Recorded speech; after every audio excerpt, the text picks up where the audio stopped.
Namo tassa bhagavato arahato samma sambuddhassa. Namo tassa bhagavato arahato samma sambuddhassa. Namo tassa bhagavato arahato samma sambuddhassa. So today we hope to start a new sutta. Last week actually we have finished discussing what we call Maha Salayatanika Sutta, where Buddha has given a detailed composition of 6 sense bases. What happens if we are not protecting them, and what happens if we are protecting them, and what are the benefits, and how one can develop vipassana so that the Bodhipakkhya Dhammas could be developed. So that kind of information were there in that Maha Salayatanika Sutta. And today I hope to start a new sutta which is available in the Samyutta Nikaya Khanda Vagga. So this is called Haliddikani Sutta or Haliddikani Sutta.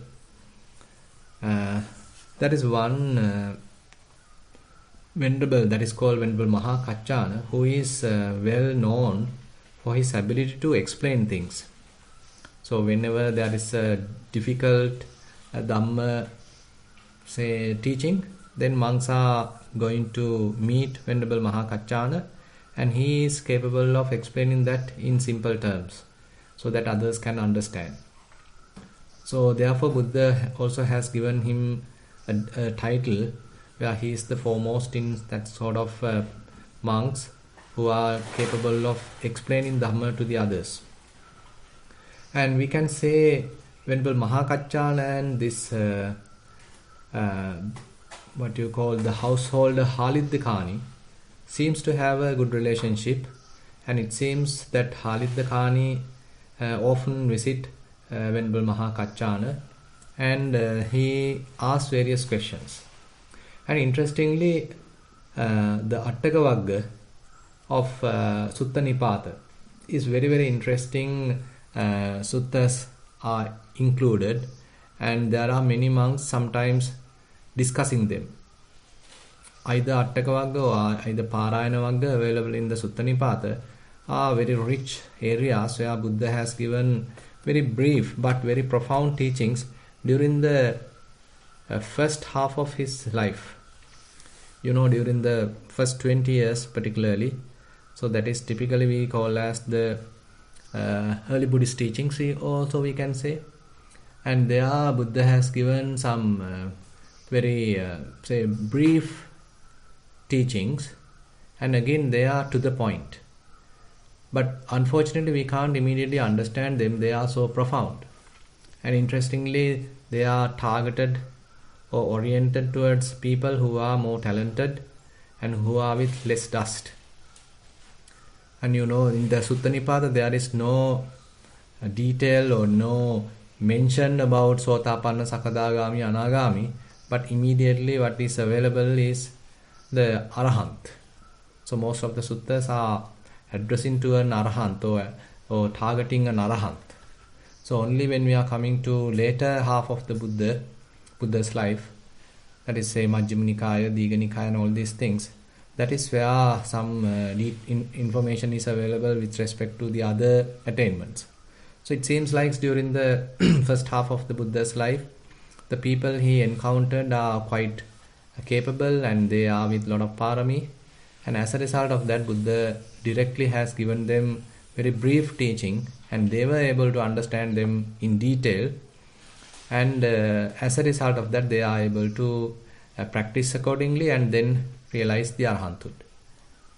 So later, by the way, as the Sasana growing, many people were joining and all of them are not at the same level. So Buddha has to explain more in detail. So as a result of that, the long discourses were coming to the picture.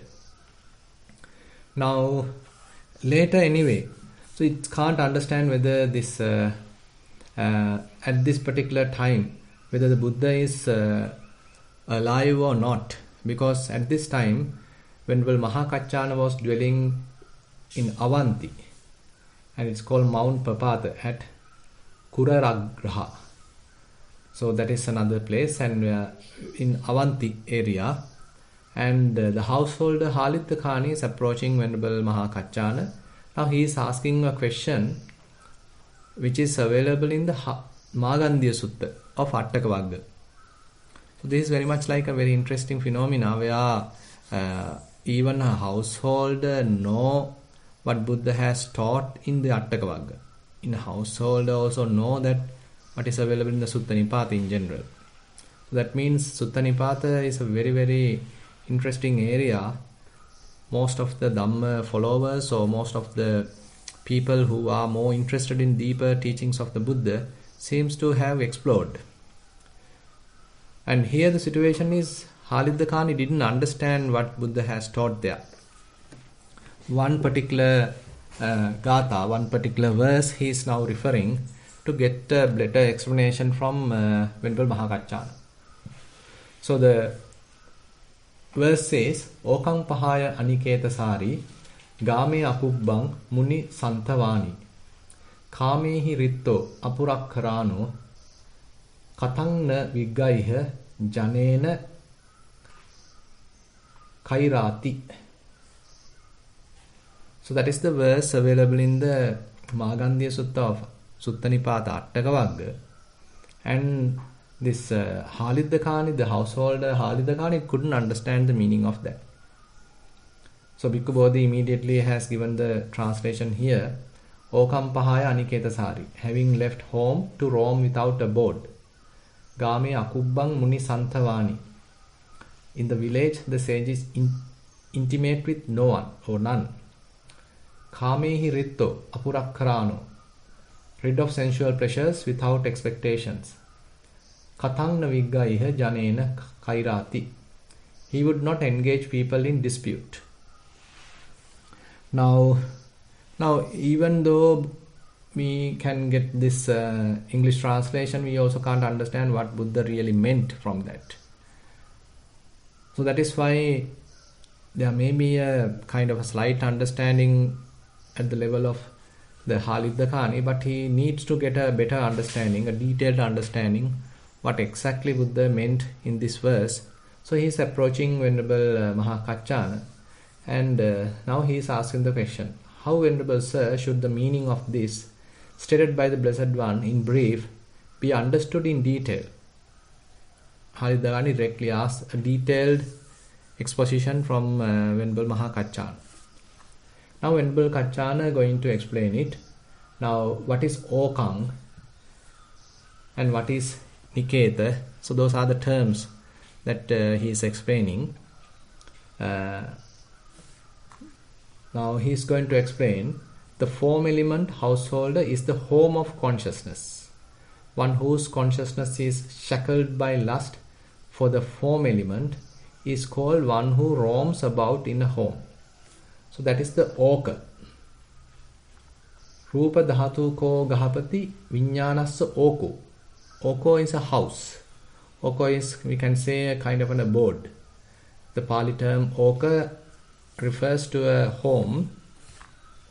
So the idea here is viññāna associates a home in that sense. The consciousness associates a home, and when it is associating a home, it is called which is bound, which is attached. Now that association happens because of kind of an attachment, kind of an upadana, due to some sort of a desire, some sort of a lust. Now for the consciousness, therefore, the form element is a house. And when someone's consciousness is shackled by lust and shackled by all the defilements, then his consciousness could associate this form element.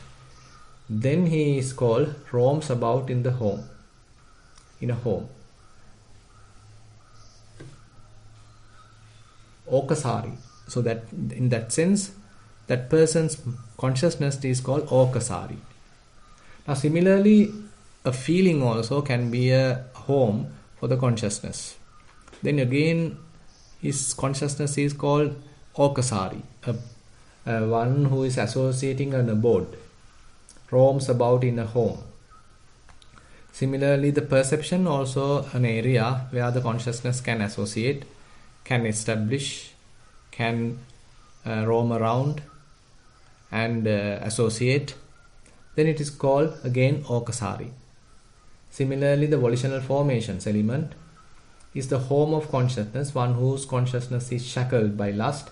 For the volitional formations element is called one who roams about in a home. It is in such a way that one roams about in a home.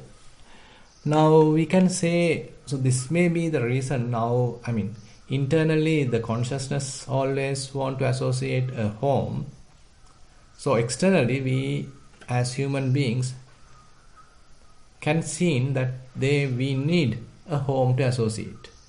We need someone to associate. We need a wife, we need a husband, we need children, we need a house, we need a car, we need friends. Every time we need an association. Every time we need some sort of an involvement, kind of an engagement. Now, that is the outer representation. But when we go deeply to inside, the operation happens at the level of consciousness, where consciousness wants to associate. Consciousness needs sort of a home. That home could be form, that home could be feelings, that home could be perceptions, that home could be mental formations. Now some similar explanation is available in the Upaya Sutta, if you can remember. That is also in the Kanda Sangyutta, where Buddha mentioned Rupa Upayangva Bhikkave Vinyanam Titthamanam Tittaya Rupa Rammanam Rupa Patithang Nandupa Sechanam Buddhing Virulhing Vepullang Apajjayi. Now what happens when consciousness go and associate the form? There Buddha give a more detailed explanation. There Buddha mentioned by associating form, the consciousness finds a footing. Vijnana titthamanam tittaya. Now if it wants to properly establish, if it wants to properly ground, then he is associating form element. Rupa Ramana. So that is the object of his attention. The consciousness object is the form in that sense. Rupa Patithang. On the form it is now established. Nandupa Sechana. Now as a result of that, kind of a delight is also there. Now that is why consciousness is being tempted to associate. It is not just because it's a kind of a dry association. Some sort of a delight is also generated when it is associating, when it is attached to the form. Some sort of a delight coming through the lust. It's a kind of a lustful delight. Nandi raga sahagata. Now that is the term used for the quality of tanha, craving. So when craving is being felt, so we can say some sort of delight is there. It's a lustful delight. It's not a kind of dispassionate type of delight, but it's a very passionate kind of delight. The delight comes through the passion. Delights come through mixed with lust. Nandupasechana. Buddhi. That means the mind, the consciousness become more and more grown. At the beginning, it is simply maybe at the very subtle level or very minute level. But now, once it is well established and acquiring object or the form as an object and slowly establishing itself, now it is growing slowly. Buddhing, virulhing. So that means it's further growing. It's becoming more and more established. Vepullang apajjaya. So it can become now highly grown and completed. And it's very much like, say, you are throwing a seed to a very fertile ground.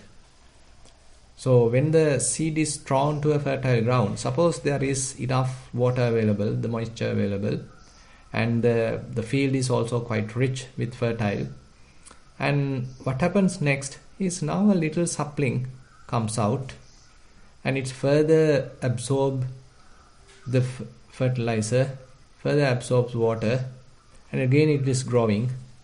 It gets the sunlight, the breeze, the air, everything, and slowly it's further growing. So likewise it can become a plant and it can later become a huge tree. Same thing happens very quickly, very quickly in our mind. When consciousness found a footing on a form, that is where it is slowly growing, slowly establishing, slowly deeply rooted, and then ultimately it becomes well established. Now it is prepared its home very beautifully. Now there is no escape, like it's well associated by a home. It has a home now. Now we can say, say for example, while you are traveling by a car or traveling by a bus, say you see someone beautiful. So since, or we'll say that you see someone that you have known, but you haven't seen him, you haven't met him for a long time.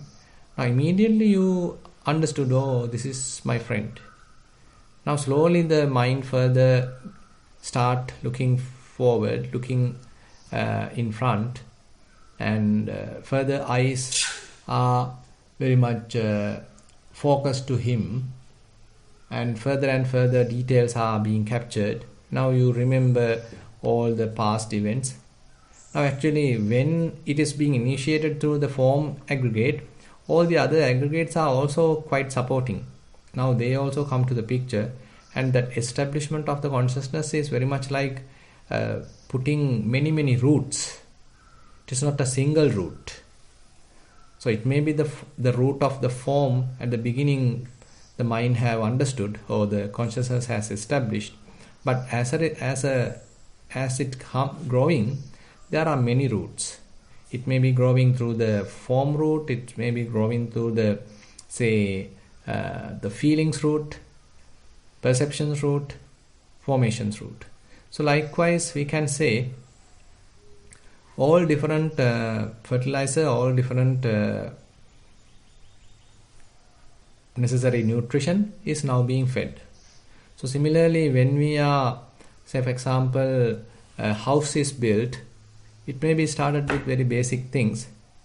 You may simply put a foundation and then you build a single room, and then while being there you may be building the other rooms, then a veranda, etc, etc. Now it becomes a full-fledged home and you can't leave it. So you have spent more time, you have spent a lot of money, you invest your time, and now you can't give it up. You are fully established in that home. So home is where you live, and similarly the consciousness is where it lives, it associates, its abode. Now therefore it is called Okasari. The Vijnana at that level is called Okasari. So it is being explained with respect to Rupa, and now we can say it is with respect to feelings as well. Now if there is a feeling, suppose there is a pleasurable feeling. At the beginning there was no such significant feeling. Now assume that there is a beautiful pleasurable feeling. Now slowly you being attracted to that, you have a little desire and you start thinking about it, and slowly your mind start associating it. Now slowly consciousness start getting some kind of a establishment, and it gives some pleasure as well. The feeling is pleasurable. You are getting some sort of a delight, and that delight further helps you to associate that. It invites you to further associate because it is giving some kind of satisfaction, kind of a thrill. Now you further associate. So likewise, ultimately, the consciousness will establish in feelings. Now, similarly, you can understand when we are thinking about the perception, the same situation, where at the beginning it may be a very slight image or say mental image appear in our mind, but we feel interested about it and we attach a label to it. We attach a name to it and we put a relationship to it. Oh, this is my son. Oh, this is my daughter. This is my father. This is my brother. this is my wife, this is my child. So likewise, once we are putting more and more fertilizer to it, more value to it, we attach a label to it, now it is slowly growing, and ultimately consciousness is fully entangled in that perception, or we can say simply the sign. Now it invites so many other things, and you remember all the past incidents you have gone through with him and all the experiences you had, and it may be good things, it may be bad things, so accordingly you are further thinking. So that indicates it is inviting more and more other aggregates into the picture, and now slowly start well establishing, and ultimately it started through the perceptions aggregate, and you are fully bounded, and all the necessary equipment, necessary fertilizer, necessary water, everything is there for the full growing tree, something like that. And same thing happens when we are encountering a little thought. When a little thought coming to the mind, so again we start promoting that. We start thinking, we start further thinking and overthinking, and ultimately conceptual proliferation. Now consciousness has enough space to live in that home. So in that sense we can say, whenever a series of thoughts are available in the mind, a full-fledged conceptual proliferation is happening in the mind, so that means a very well-established home is available for consciousness to live. On the other hand, if there are many perceptions available in the mind, many mental images are appearing, disappearing, the mind is fully occupied. All different kinds of signs are captured by the mind. That indicates also that the consciousness has a very good house to stay. On the other hand, say there are various feelings are available, and you being attached to that, you are thrilled by those feelings, and you are fully engaged with those feelings. Either it may be painful, either it may be pleasurable, doesn't matter. You are fully now disturbed by all these things. When pleasurable feelings are there, you are jumped to that, you are attached to that, you become sort of overexcited by that. And similarly, when painful feelings are there, you are being repelled by that, you want to get rid of that. All the turmoil is going on in the mind. That indicates again that the consciousness aggregate has a very good footing, a very good house available for it to live, for it to grow. And similarly, when through the eyes, through the ears, so through the nose, through the tongue, through the body, when we are encountering various sights, sounds, smells, tastes and tactile sensations, and when we are fully involved in that sensual perception, so sensual say objects, so enough work is available. Now we are being delighted by seeing, we are being delighted by hearing, smelling, tasting, and going through various touch sensations. And again, consciousness is finding a very good house to stay. Now, if we can understand this process, so that is what we can call okasari, where the consciousness has a very good house. Viññānaṁ okasari iti uchchati. Evanko gahapati okasari hoti. Now, Venerable Mahakachana is going to explain, and how householder does not one roam about homeless. Now that means how one become homeless. Now sometimes people take homeless means a very, say, unfortunate situation where they don't have a home to stay. Yeah, it is true. Doesn't have a home to stay. But here it is taken from the positive sense. So rather than being shackled to one place, rather than being strict, rather than being restricted, rather than being constrained to a kind of a cell-like thing, a prison-like thing, one is getting a freedom. So assume that we all are living in a prison and we don't know. And only we are sort of thrilled by various things available in the prison, and we get married another prison mate, and now we have children, born into the prison while being in the prison. And they are also now about to get married, another prison mate. So likewise, so we are enjoying the prison. So that is very much what going to happen. Now suppose someone being able to escape from the prison, and we think that prison is the best thing, prison is the heaven, prison is the available thing. But someone who is quite wise, capable, he somehow escaped from the prison, and he is completely free now, and he doesn't want to associate the prison. From our point of view, he's a person who doesn't have a prison now, and we think, okay, having a prison is the best thing, and we need a prison. So that is the wrong perception we have. But the person who is freed, he is enjoying a completely different life, completely boundless life, completely free life. He is not bounded by anything. As a result of that, he is enjoying a lot of freedom. Now that person, from our point of view, a homeless person.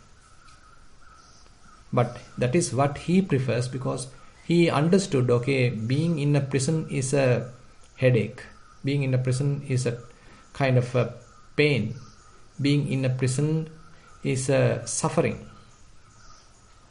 Now that is where Venerable Mahakachan explained the desire, lust, delight and craving, the engagement and clinging, the mental standpoints, adherences and underlying tendencies regarding the form element, these have been abandoned by the Tathagata.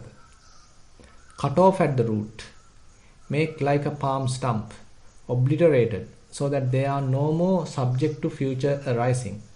Therefore the Tathagata is called one who roams about homeless. Katancha gahapati anokasari hoti. Rupa dhatuya ko gahapati yo chando yo rago ya nandi ya tanha ye upaya upadana chetaso aditthana abhinivesa anusaya tit tagatasa pahina uchchinna mula tala vattu kata anabhavam kata ayatin anupada dhamma tassa tathagato anokasari iti uchchati. Now you can say, so this explanation is very much where one is capable of, even through vipassana, one can have for a short time. It is not that we need to wait till we become an arahant to experience this. At least momentary, or at least for a very limited time, one can have this kind of an experience. Now we can say to the full-fledged level, the Tathagata, the Buddha, the Arahants are experiencing it. But if one is practicing diligently vipassana, so there's a possibility that he may experiencing it for a short time. So the points highlighted there is yo chando, yo rago, ya nandi, ya tanha, ye upaya upadana. Now these are very much into the levels of tanha. Say chando, so there's a kind of a desire. Then rago, lust. Nandi, so that is the delight. So as I mentioned, delight coming through some sort of lustful engagement. By lustful engagement, there's a delight. So that is why we prefer sort of an association. When we prefer sort of an association, it is getting some sort of a delight, and again we prefer association. It's a kind of a cycle. At the beginning, we simply think about it, and that also generates kind of a delight. And now we start physically associating. Now it also generates some sort of a delight. We further associate, it generates further delight. So likewise, now things are growing. Ya nandi, ya tanha, that is the craving. Upaya, so that means getting closer. Upadana, that means fully attached, fully grasped. Chetaso aditthana, so that means you are having kind of a mental standpoint. Abhinivesa, so your mind being adhered to that. Anusaya, and the mind is maintaining some sort of a tendency. So all these different forms are, we can say, different levels of association, different levels of attachment, or different situations of the implementation of tanha in one's mind. Say for example, say when we see a beautiful flower, so it may be a very slight association. You simply have seen it, and now you've been driven to that. Slowly you approach there and assume that you were going somewhere else, but now you saw that beautiful flower. Now you turn around and you are now getting closer to that flower. So that we can say as the very much like the upaya, where you are getting closer, and now you are looking at it, and as a result of that you get some sort of a desire, and you get a little delight by seeing it so beautiful. After a long time I have seen this kind of a flower, and so beautiful, and you get some sort of a happiness, little delight through that seeing, and now you have further craving to that. You want to hold it, you want to smell it, you want to pluck it, tanha, and now you have upadana. You are fully grasping it, and you are even holding the flower, and you are in the flower now. You are into the flower. So very much like your mind is fully associated with the flower now. Very much like you adhere to the flower. And one can say you are born to that flower now.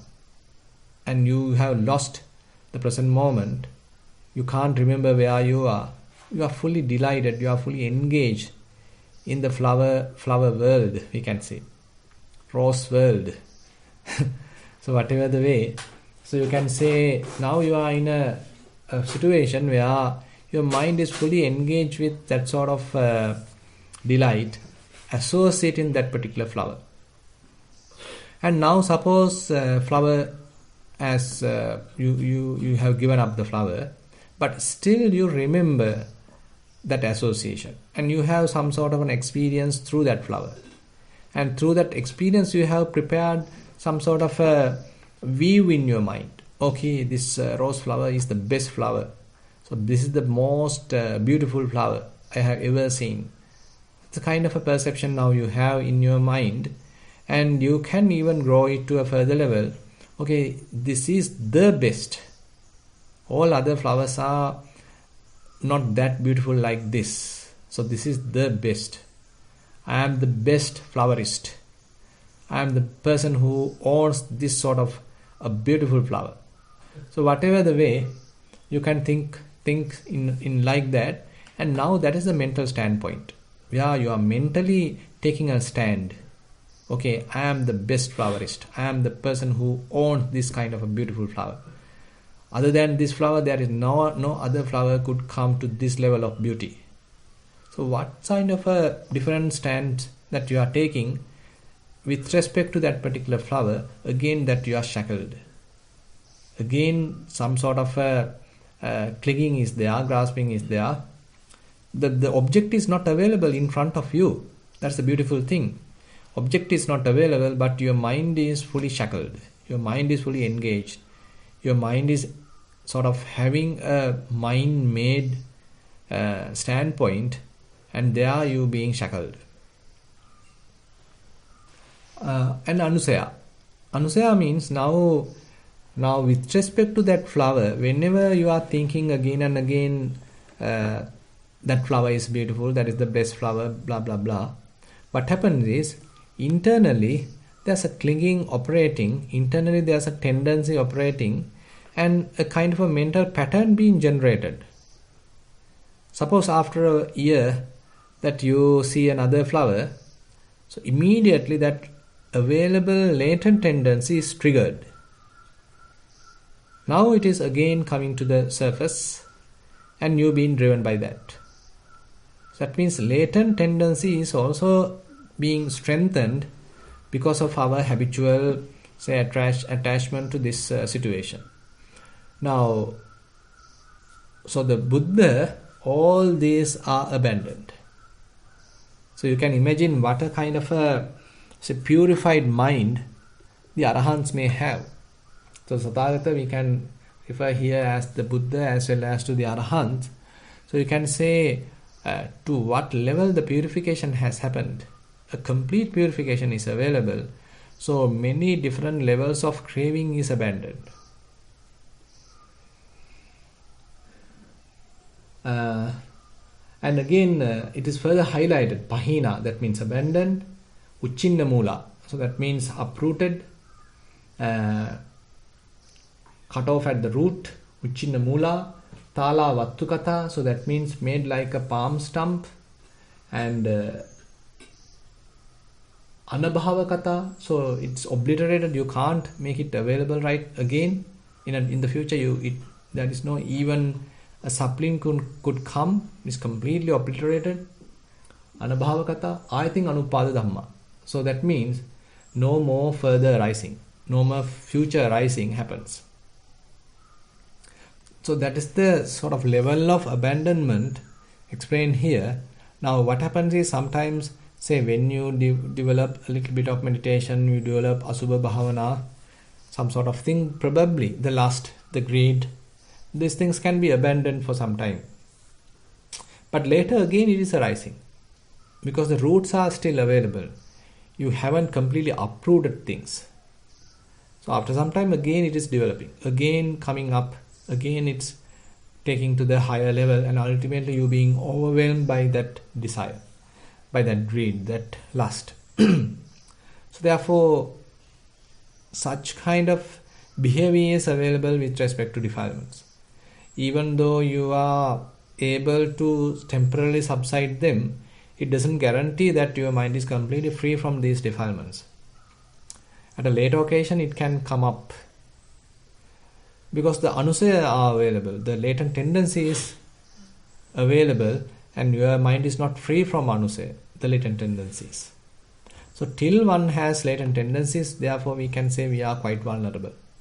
So you can't give any assurance with respect to the mind, because mind still have the potential to again develop that kind of a tendency, that kind of a lust, that kind of a hatred, whatever it is.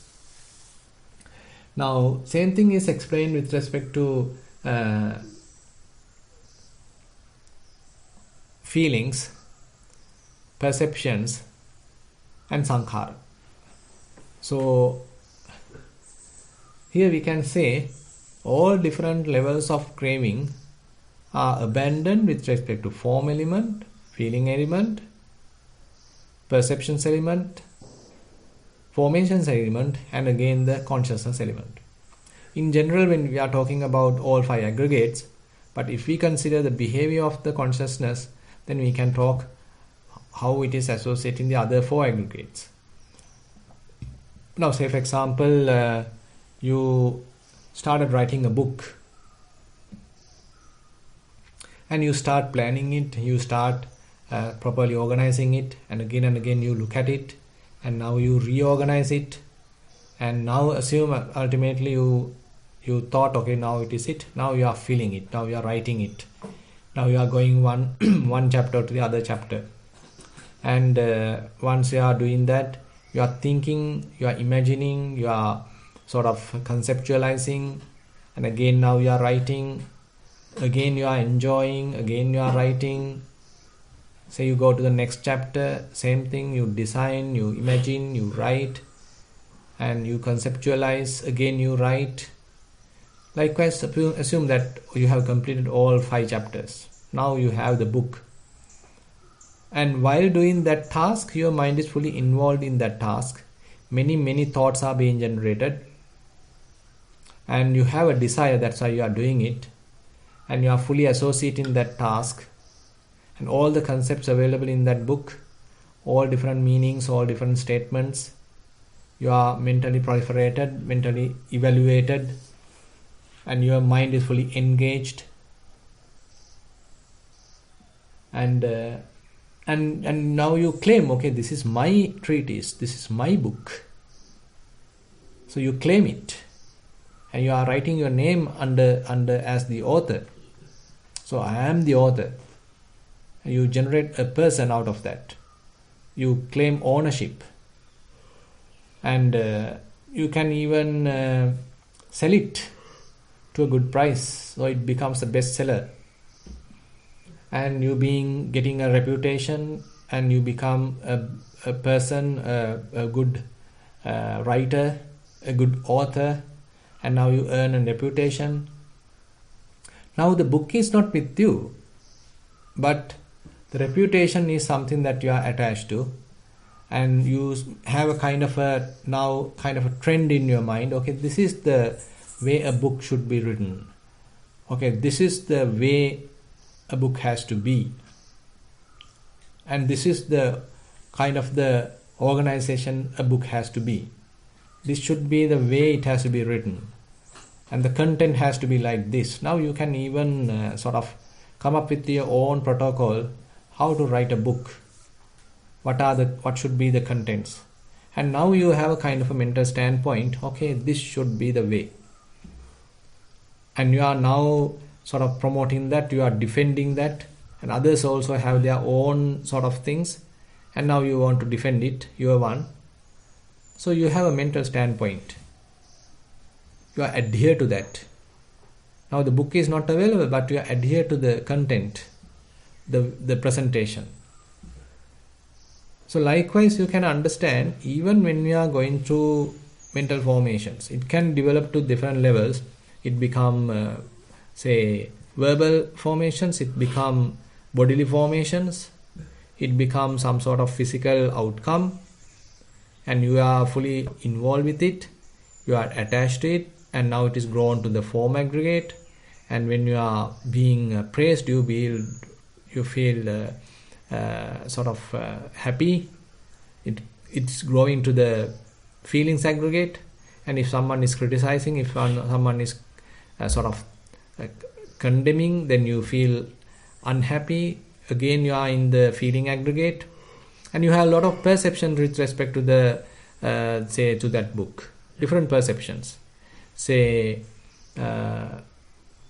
you're imagining it, various characters available in the book, various presentations available in the book, various figures available in the book, images available in the book. All these things are you are enjoying while being in your mind. All different images are again and again coming in your mind. Perceptions aggregate, and all the chetana, all the volitions you included, you enjoyed, you implemented, all different other thoughts that you imagined, you thought, all this comes under the formations aggregate. That is the most heavy part in this example. And you are going through a lot of thinking through the mind, and you are doing some writing through the body, and so likewise the other aggregates are also coming to the picture. So likewise what happened is basically different aggregates are coming to the picture. Now we are growing the aggregates. Aggregates are constantly growing. Now with respect to the Buddha, what is mentioned here is all that sort of things are abandoned. So even though he taught a lot of Dhamma, he didn't keep them as telling, okay, this is my Dhamma and this is the supreme, and claiming them and keeping them rights reserved. So rather he simply say, monks, this Dhamma, it is like a raft. You got to use it just to cross the flood, just to cross the ocean. That's it. After that you need to abandon it. You don't need to carry it. You don't need to hold it. It is simply a tool. So likewise he presented his teaching. So you can say, even though the Dhamma itself, the teaching itself is some sort of sankhara, so Buddha presented it in order to remove sankhara, in order to abandon craving. So therefore he can mention that Tathagata is called one who roams about homeless. The consciousness does not associating any kind of aggregate.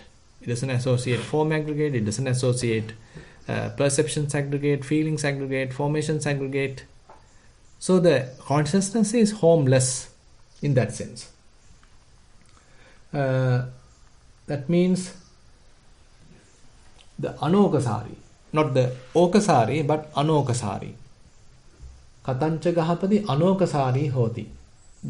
So one's consciousness become something which is homeless. It does not establish anywhere. It does not establish at the form aggregate. It does not establish at the feelings aggregate. It does not establish at perceptions aggregate. It does not establish at formations aggregate. So it is completely free. It is unestablished. It is homeless. So that is where Venerable Mahakachana explained to this Haliddikani that the consciousness is now homeless. Anokasari iti uchati. Now we can go back to the verse where Okam Pahaya Aniketasari Game Akubbang Muni Santhavani. So still we haven't come to the term Aniketasari. We are still on to Okam Pahaya. So now the consciousness has abandoned the house. It doesn't have any establishment at the form aggregate or any other aggregates. Now it is fully unestablished. As a result of that Muni, the saint, is called Anokasari. So we'll go later to the other parts of the verse, and with that I like to conclude today's Sutta teaching session. Now I like to open the session for questions. Thank you, Bhante. Sadhu, sadhu, sadhu. If we have any new participants joining us today, feel free to participate in the Q&A by raising your hand or type in your question. Sadhu, Bhante, sadhu, sadhu. Could you repeat the, so is this Anguttara Nikaya? Yeah, this is in the Sutta Samyutta Nikaya. So there's a Samyutta Nikaya. Yeah, Samyutta Nikaya. This come in the Samyutta Nikaya, Khanda Samyutta. Khanda Samyutta. Aggregates the connected discourses in with respect to the khandas, aggregates. Is there a number for that too? Yeah. Khanda Samyutta Nakula Pitu Vagga Haliddikani Sutta. What is the number, Bhante? Number 22.3. 22.3. Okay, so it can be found at 22.3 without the names. Without the name at Samyutta Nikaya, yes. Connected, could you say the Connected discourses, Samyutta Nikaya, yeah. Connected discourses, Samyutta Nikaya, Khanda Vagga, that's the aggregates, talking about the aggregates. Khanda Vagga is the name of the sutta? Mm-hmm. No. Khanda Vagga is the grouping. Okay, and the name of the sutta is? Haliddikani. Haliddikani. So Haliddikani is the name of the person who asked the question. Okay. He is the householder. So the name is given with respect to his name. Okay. Thank you, Bhante. That's all. Yeah. So we can go for the questions from the audience. Thank you. I'd like to invite Radhika for the first question. Yeah. Radhika, you can go ahead. Are you able to unmute, Radhika? Okay. Can you hear me now, Jennifer? Yes. Okay, thank you. I had some trouble unmuting. Thank you. Thero and Sanai Bhante, can you hear me? Yes. Is it okay if I may I ask a question on my meditation, on walking meditation? Okay.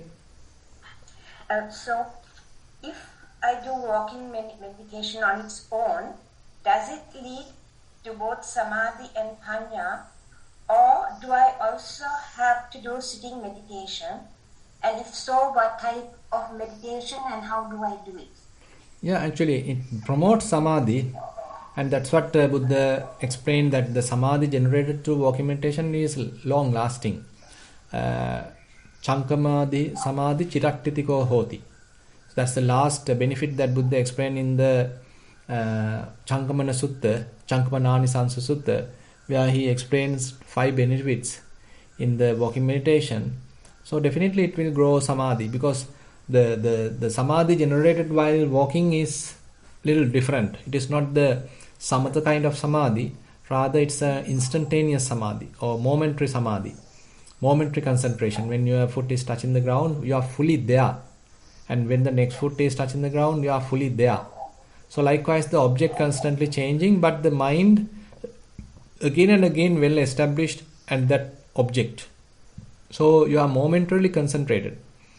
So that concentration is lasting, and you are able to abandon all the different intruding thoughts, intruding sights, sounds, etc. Because you are able to focus your attention fully onto the desired object, what is the selected object. So that is the idea. So the other thing is, it does not mean that you can ignore sitting meditation. You need to involve in sitting as well. Then only you are able to take it to another level. From the walking meditation, you take to one level, and you are further refining the understanding, further refining the vipassana, the practice, while in sitting. So they are actually helping each other. How do I do the sitting meditation? Is it, do I observe the sensations in my body, or do I have to do anapanasati and just stick to the area of the nostrils, or wherever I'm feeling the anapanasati? Yeah, that depends on your practice. If you are if you are a beginner, you need to start from anapanasati. So if you are, say, now you are capable of observing various sensations, you can engage with that. Oh, okay.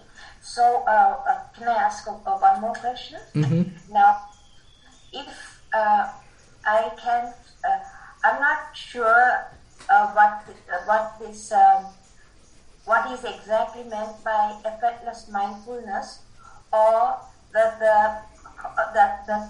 when the quality of mindfulness is automatically felt on the feet. Is that samadhi, or is that still on the way to samadhi? Like when I'm walking, I can see that the sati is automatically on my feet. I don't have to use effort anymore. But I'm not floating where I don't feel that I'm walking even.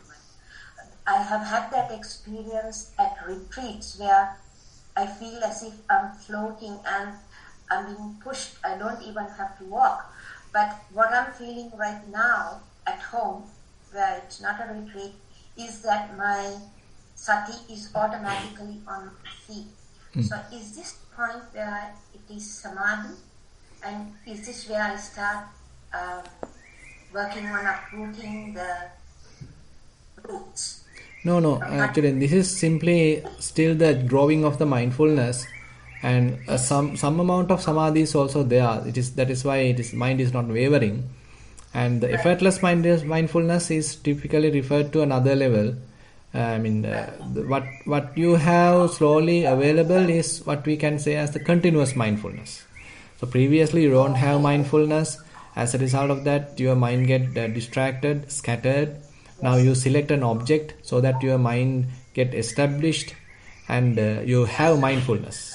But later, now you are expanding it to daily activities. You are now being able to be mindful at various daily activities. While driving you are mindful, while eating you are mindful, while drinking you are mindful, while washing your dishes you are mindful. So likewise, now slowly mindfulness is expanding.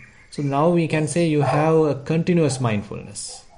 And later, say you develop vipassana, and now you are using mindfulness, concentration, proper investigation, all these things are happening. And later, as a result of that, the understanding happens, the insights are happening. So insights are capable of relinquishing things. Now you don't have any attachment, you don't have any grasping. And later, now mind become free, no grasping at all.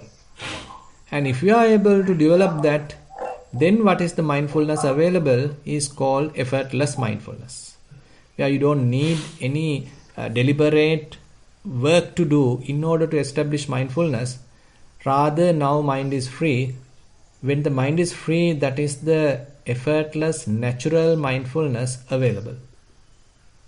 So basically, I should continue the walking Sakman Bhavana, and I should also have some hour also sitting meditation where I look at whatever available sensation, including the breath, if it is available. And the daily I'm doing now, not as good as I should, but I'm doing the daily task. Is there anything else that I should be doing? Yeah, I mean daily activities also you can be mindful. Yes. And there are also, I mean, if you are capable, I mean, if you have a free time, you can do the investigation there as well. All the sensations available while standing, for example. You can observe if it is not sort of disturbing the ongoing task. Right. So now I'm having difficulty doing my repeat by myself at home, listening to this only the recorded tapes, especially the time difference between Sri Lanka and us, almost 12 hours difference, or even Australia. Is it okay if I just go to any retreat, any monastery, and do my thing there? No problem. I mean, most of the time, they may be giving the same instruction, and say then it's a matter of continuing it. Yes, they let me do whatever. So long as I keep the silence. Yeah, sure, right? Definitely. So long as, because then I get the precepts and somebody else does the cooking and at these interruptions like in the daily life of washing and all this stuff, and then I have this opportunity to develop the continuous mindfulness better. Yeah. Because at home it's always living in the environment of distractions. Yeah. So it doesn't matter that if I just take any retreat I get, because that's what I have been doing. Yeah, I mean, if you get the opportunity to practice, so that is welcome. Yes. Okay. Thank you very much, Bhante. Much merit. Yeah. Okay, thank you. I'd like to invite next participant, Yasala. Hi, thank you, Jennifer. Thank you, Bhante, for the talk today. Bhante, I'd just like to share some of the way I understand about today's session, and if you could please kind of advise me on this. Is that Bhante, it was very interesting to see that consciousness is looking for a house. Yeah. I am going on that. Yeah, in the sense I can see that I can relate that to myself. But when I look at it, Bhante, I can reason it more to my habits. Like example, there are some of the things I look by default or by nature. I probably may have done it long ago. I don't want to do it now, but it does happen. And when it does happen, I may get some signals, some sanya, or some, I think the other day you mentioned some sanya vipalyasa, where then it kind of, I may follow that or I may not. So I see that is more of this habit part that is kind of, or maybe each other related somehow. As a habit, I found a house. Now that house I want to get kind of vacate, but still the habits are there. So I feel that it could be eventually the mindfulness that's going to help me abandon the house. Is that the correct way? Yeah. Actually, now physical abandonment is one thing, but mental abandonment would be the difficult thing. So physically say you sell your house, and then still you are thinking about it, you are sort of imagining about it, you have still the desire about it, and sometimes you worried why I gave it, so like that. But even while associating a house, you can still not having any thoughts about it. That is also possible. Where the mind doesn't want to associate. Where the mind is completely free. So that is where now Buddha, on the other hand, he associated the Jetavanarama. The monks have associated the Jetavanarama, but the interesting thing is that their minds are not bewildered by that. Their minds are not engaged because of the Jetavanarama, thinking that this is beautiful, and this is made by Anathapindika, and we are the ones only gifted by this. And don't know, the monks, till they become Arahants, probably they would have. But the Buddha and the Arahants, so they don't have that sort of identification with respect to Jetavanarama. Jetavanarama being one of the very expensive monasteries. You can remember that when Anathapindika was offering that, he spent millions in that sense. But still, when the Buddha and the monks were associating, so their minds are not involved with it. But I was like, for example, let's say, I may have put my questions a bit wrongly, but like example, I may look at a person, but then I may see the person certain marks, which I see that I don't want to see that, but it did happen as a result of my habit, or that's what I've been doing before. So it's more that I may look at this person's let's say, when I see the person, I may see the person's face, or then I may see some other parts. Then I realize, why did I even look at it? I didn't want to look at it, but then I realized it did happen. So I feel that is the kind of habit I was thinking. Our minds are our minds have that habituations. So different kinds of habits. So whenever we look at a person, what we are looking for. Are we looking for the eyes? Are we looking for nose? Are we looking for lips? Whatever it is. Now all these things are the desires we are basically programmed like. So one person may look at one thing, another person may look at another thing. So they too are interested in two things maybe.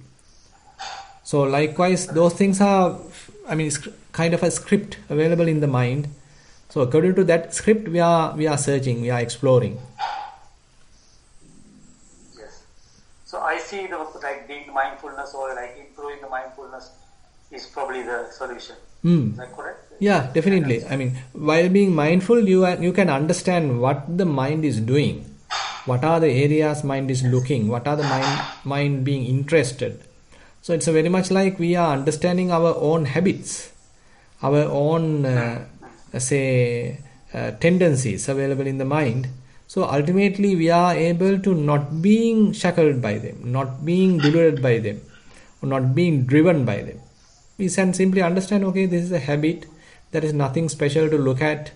There is nothing substantial to look at. Even if I don't see it, doesn't matter. And even deeply, there is no person who is looking at.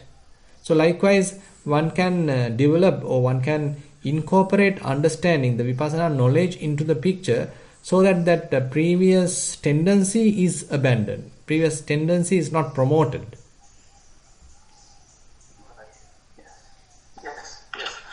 Yes, but I can see that it's like slowly I'm doing, but not always.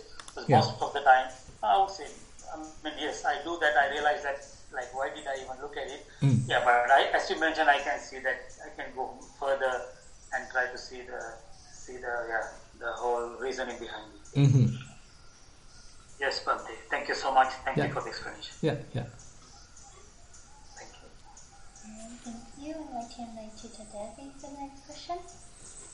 Thank you very much, Jennifer. A part of it was sort of discussed just this minute with the previous question, Bhante, but you said that this all manifests in the verbal and bodily level, and I presume mental level also. Is that right? Correct. So this is actually going back to the previous sutta where we have to guard our six sense bases. Isn't that right, Bhante? Correct, yes. Well, because the gentleman said about mindfulness, which is also a part of that, because if we start training ourselves at that level, seeing, hearing, and so forth, if we can stop it at that level, then that is the ideal process. Is that right? Stopping in the sense, actually, it is not that we are sort of closing our eyes or closing our ears. Rather, if the fair amount of wisdom is available in the mind, now even though we see, it is not interested of getting signs, it is not interested of getting involved. Rather, mind prefers to be alone, mind prefers to be secluded, mind prefers to be mindful and sort of peaceful, and it finds that the involvement is kind of a burden. Getting engaged, getting engaged is some sort of stressful, burdensome situation. So therefore, mind prefers to be alone. Mind prefers to be not bothered, very much like secluded and living lightly, something like that. Yes, but to get to that level, Bhante, we have to sometimes actually make an effort to stop it going beyond a certain level. Isn't that right? Definitely. That is why it becomes a restraint. Yes. Because there is an effort and restraint, and then only that, after that leads to that actually a kind of dispassion. Isn't that right, Bhante? Yes. So then the other thing is you spoke about this Muni. So is that the Santa Munivaraya that you're talking about? Actually, now this is referred to the Buddha and to the Arahant. So they are the most fulfilled one, completely established in the sense the completely free one. So therefore this verse is with respect to them. So but the point is, now that is the direction that we need to develop, that is the direction we need to move. So without proper direction, without proper objective, or without proper instruction, we can't develop, no. So by discussing this sutta, by when householder Haliddikani asked this question from Venerable Mahakachana, so the whole idea is now Haliddikani wants to come to that level. So he needs to get a direction where I need to develop. So why Buddha and the Arahants are called Anokasari, the one who is homeless? What is the deeper meaning there? So by understanding that, now he is having kind of an inner desire, kind of a urge. Okay, let me also reach that state. Let me also associate. Let me also enjoy that kind of a freedom, rather than being shackled in a prison. So that is the kind of inspiration coming from the sutta.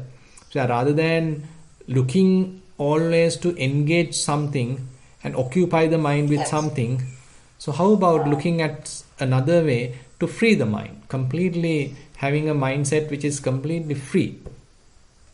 Yes, and that is that Muni is the one who completely loses the sense of self. Isn't that right? Definitely.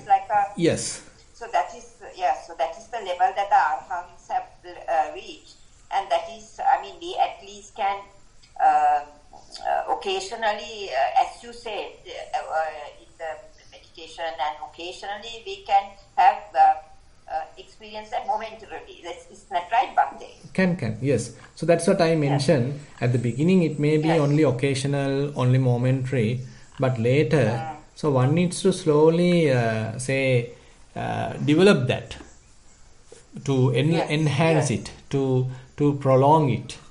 So just to give a mundane type of an example. Now say you are someone, assume that you are a person who wants to become a monk, you want to become a nun, but you can't immediately get out of your house. You have a lot of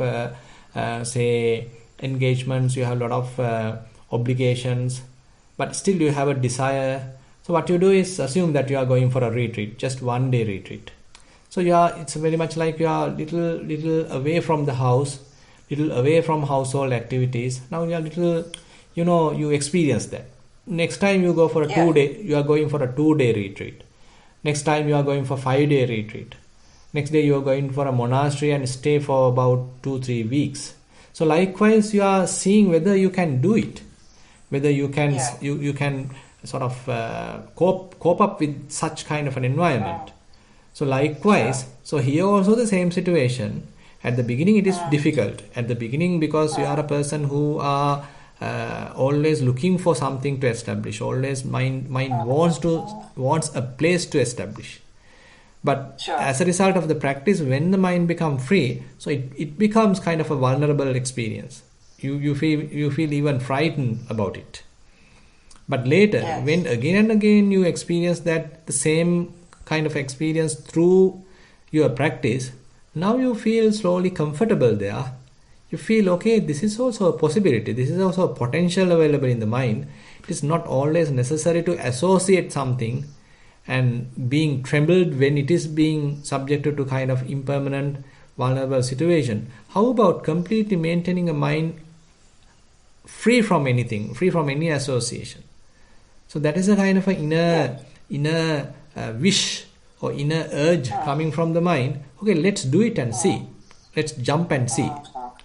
So that kind of a radical type of expectation, radical kind of a movement happening in the mind helps one to maintain that free state for a longer time. And also coming from the previous Sutta, Bhante, and I couldn't ask that question last time because my internet was not good, but also when we see the impermanence more and more, then all these things also fall into place, isn't it, Bhante? Yeah. So that's why the practice of impermanence or the understanding of impermanence is a gateway for other insights. Yes. So that is why, with respect to the different kinds of insights, we can say the insight with respect to impermanence would be the most primordial and the beginning, and it is not restricted to the beginning. It can even expand to other levels, and it is a fully comprehensive understanding, and it may even grow into the understanding of the dukkha, can grow into the level of understanding of the non-self. So all these things are possible. Yes. It links up now with non-self as well. Yes, definitely. Yes. Yes, thank you, Bhante. Thank you. Okay. Thank you. I'd like to invite Priya to the next question.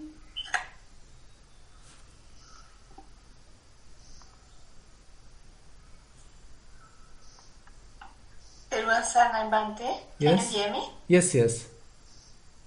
Bhante, I remember Loku Swamin Wanse saying that underlying tendencies are like dust under the carpet and difficult to see. So, so does that mean that?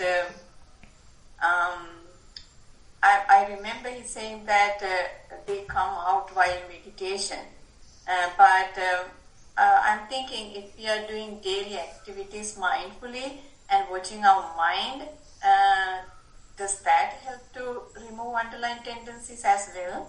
Definitely, yes. Because when you are maintaining continuous mindfulness, because we don't know when these underlying tendencies are popping up. So when they are popping up as say different desires, different defilements, so if we are mindful, only we can trace them. Otherwise they may come out and we act according to them, we being bewildered by them, we are deluded by them. That means we are promoting them. But if we are mindful, then we can step back and watch them, how they are promoting, how they are being sort of trying to tempt us. So then we are in a better shape. Oh, okay. So it means that when we observe, if we see that they are coming, it means we recognize them, it means we are slowly removing them, right? Yes. We are not actually slowly, the removal is by not promoting them. by not driven up by them and not getting deluded by them, but being penetrating them. We understand, okay, this is a desire. This is a kind of a tendency the mind has. This is a kind of a pattern, mental pattern trying to operate. So we are not promoting that. Rather, we simply let it go. Okay. And Bhante, during my sitting meditation and walking meditation, I watch sensations, and when I sit, I can see like a lot of sensation, like bees in beehive, like lot of action. So I just watch, and then I just watch my mind. Thought comes and go. So when you say be mindful and then practice inside, do I have to do anything else other than that? Do I have to just recognize thoughts and then identify them? Or I don't know if I'm sorry. Yeah, I mean, if you are able to recognize them, and as a result of that, if they automatically fades off, then no need to worry further. I mean, they are gone. But on the other hand, even though you recognize them, you are mindful about them, still they are available, lasting for some time. You need to maintain your mindfulness, simply look at them objectively, and as a result of that, slowly they may fade off. And if you feel that it is not going out and it's now keep bothering me, and simple awareness is not enough, then you can use other mechanisms like the replacement of that, or looking at something else, say finding out the root of this bunch of thoughts. So likewise, different methods can be applied. Yeah, sometimes, Bhante, when I try to do that, the mind get. I feel tired, you know, sometimes when you try to find the root cause and something like that, it sometimes feel like overwhelming. Yes. I mean, that's why, I mean, you don't need to really sort of engage with kind of a striving at this level. Rather, better maintain a very relaxed observation. Yeah, you look at them like they are coming, and you simply able to disengage, and you simply watch. Not being able to extract some energy from you, they will fade away naturally, because they need some kind of a strength deriving from us for their sustenance. But right now we are not promoting them, we are not giving that strength. As a result of that, they naturally fade off. Yeah, sometimes they really struggle to come out, and sometimes they win and I lose. And then and then if you become really mindful, then they fade away. But it is a constant struggle. Yeah. Could be. Yeah. So I was wondering whether, you know, the wisdom is developing very slowly. I think I have a lot of underlying tendencies. Yeah, everyone in the same boat. I mean, it is not that only you. Everyone is in the same boat, because we can't say that we are, exceptionally quick in our practice. Rather, these things are happening very slowly, and that is how Buddha also has given the similes. So the fading off of the defilements are very, very slow.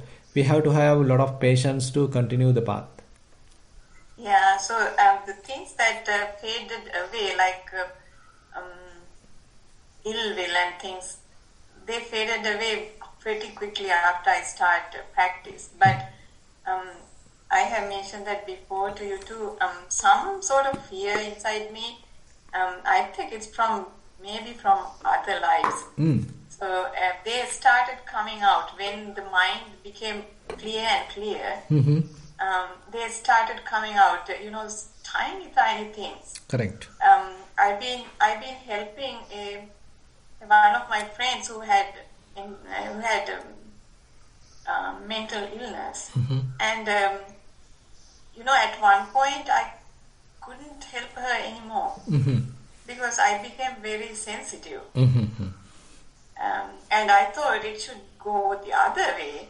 I should not be sensitive to those, but I started seeing these things very clearly, like the tiny feelings. Correct. and then I became very sensitive. Yeah. No, actually, that sensitivity you can't avoid, and it needs to have.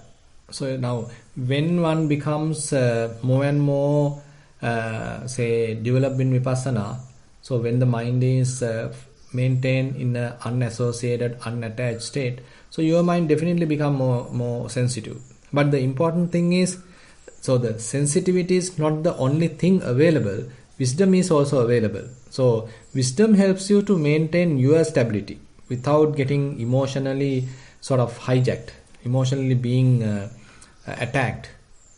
So sensitivity definitely will have. So that is why you are more conscious, you are more sensitive. Other than more than the others, you quickly get some sort of an understanding. Okay, this is going to happen. This is what's happening. So likewise, you become fully emotionally literate in that sense. But on the other hand, there's a kind of a buffer available in you. So that is the insight practice. So the insights are helping you to maintain some as a kind of a shock absorber.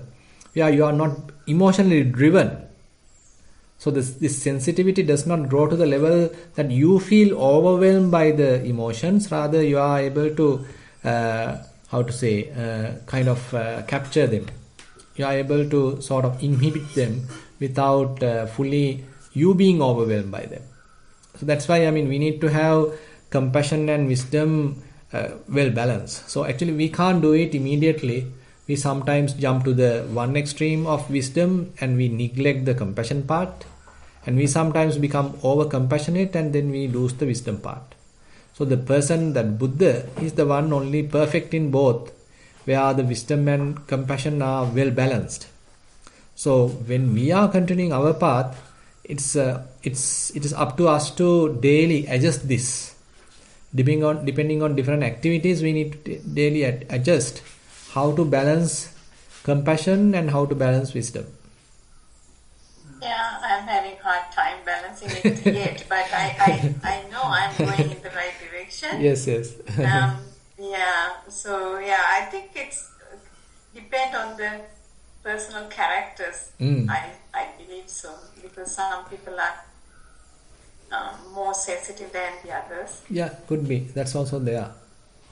Yeah. Thank you very much, Bhante. Yes. Much merit. Yeah. Thero Saranai.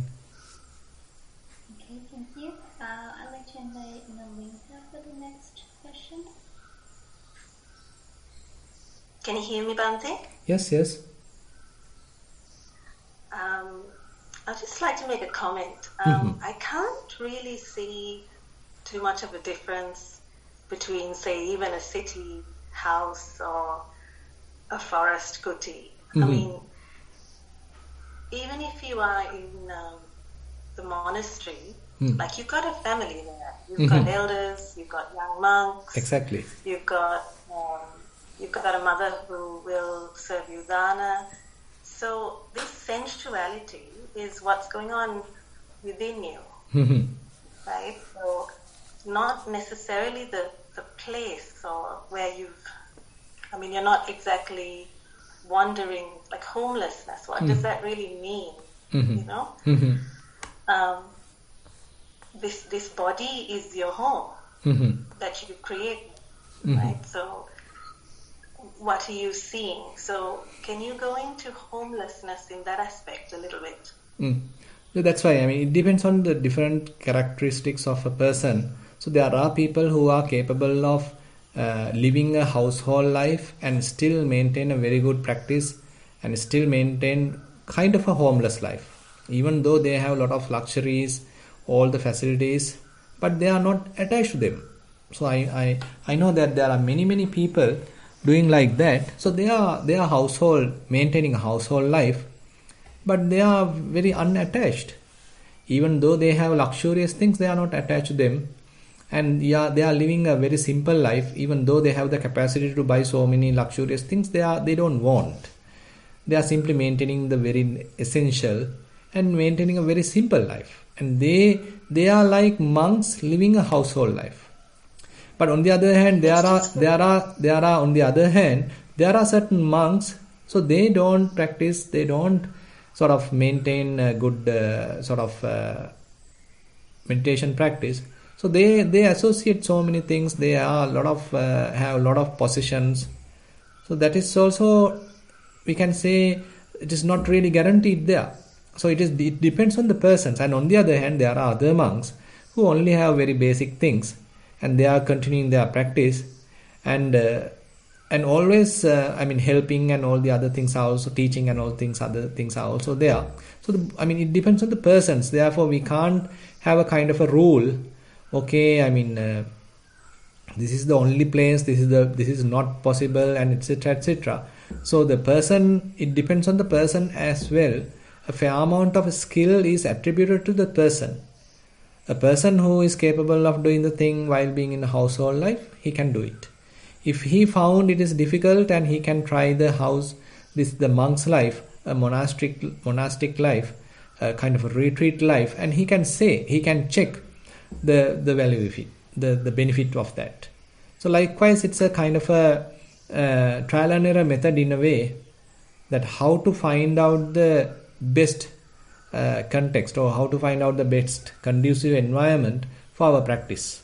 So time to time, I'm being engaged with some activities, and again releasing them, and maintaining kind of a relaxed atmosphere, and you are on yourself, and sort of secluded.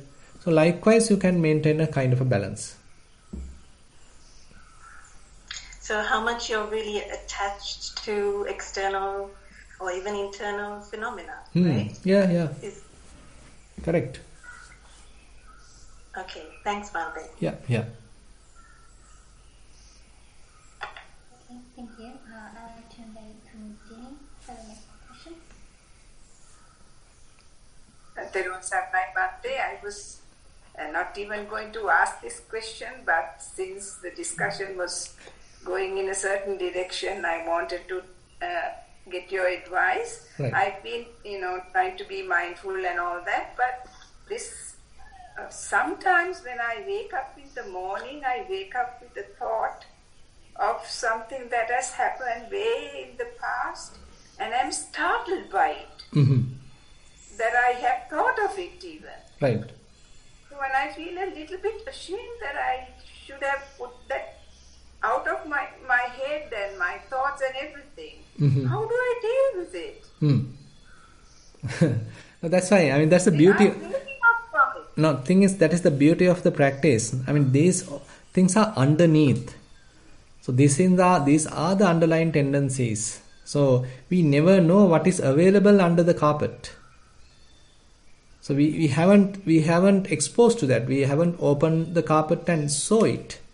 So there are situations when the mind is very relaxed. Immediately that dust may come out.